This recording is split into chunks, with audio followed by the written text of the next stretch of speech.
आज गुरुवार असल्याने रात्री 9:15 वाजता बाबांच्या पालखीची मिरवणूक निघेल। आज गुरुवार है, रात 9:15 बजे बाबा के पालखी की शोभा यात्रा निकलेगी। आता शिर्डी माझे पंढरपूर ही आरती होईल। आरतीनंतर दर्शन रांगा शुरू होतील।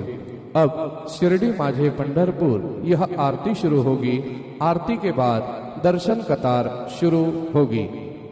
श्री सच्चिदानंद सद्गुरु साईनाथ महाराज के जय।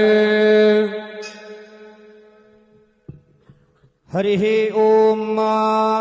ब्रह्मज्ञानं प्रथमं पुरस्ताद् विसेमतः सुरुचोऽव्येन आवाह सबुद्ध्या उपमा अस्य विष्ठाः सतश्च जोनिम सतश्च विवाह श्रीपाद श्रीवल्लभत्वं सदैव श्रीदत्तास्मान् पाहि देवादिदेव भावग्राह्य क्लेशहारे सुकीर्ते घोरात् कष्टात् उद्धरास्मान् नमस्ते।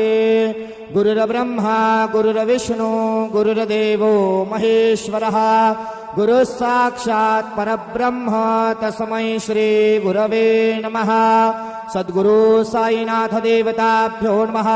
सकल पूजा परिपूर्णार्थे गंधाक्षत पुष्पैः संपूज्य अत धूपः अश्वस्य तवा प्रश्नाशकना धूपयामि देवयजने पृथिव्याः मखाय तवा मकस्य तवा शीर्ष्णे धूपमाघ्रापयामि दीपकं दर्शयामि समेधाग्निन्दो वस्यत घृतैर्बोधयता तिथिम् अस्मिन् हव्याजुहोतन दीपकं दर्शयामि धूपदीपान्तरेण उपहारनैवेद्यं निवेदयामि चतुष्कोणमण्डलं कृत्वा तदुपरि नैवेद्यपात्रं निधाय गायत्रीमन्त्रेण पात्रान् सम्प्रोक्ष धेनुमुदरयाम् अमृते कृत्य ग्रासमुदरयां प्रादर्श सत्यन्तवरदेन परिषिञ्जामि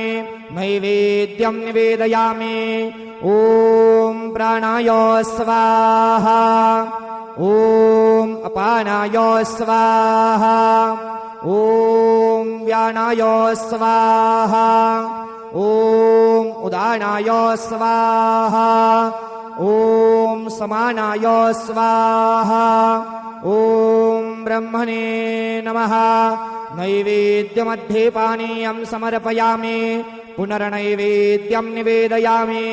ॐ प्राणाय स्वाहा ॐ अपानाय स्वाहा ॐ व्यानाय स्वाहा ॐ उदानाय स्वाहा ॐ समानाय स्वाहा ॐ ब्रह्मणे नमः।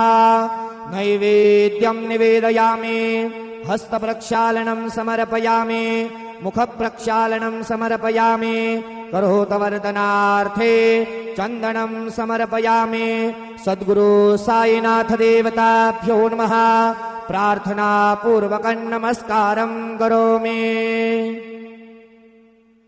शिर्डी माझे पंढरपूर साई बाबा रमावर बाबा रमावर साई बाबा रमावर शुद्ध भक्ते चंद्रभागा भाव पुंडलिक जागा पुंडलिक जागा भाव पुंडलिक जागा याहो याहो अवघे जन करू बाबा से वंदन साये से वंदन करू बाबा से वंदन गणू म्हणे बाबा साये भाव पाव माझे आये पाव माझे आये धाव पाव माझे आये। श्री सच्चिदानंद सद्गुरु साईनाथ महाराज की जय।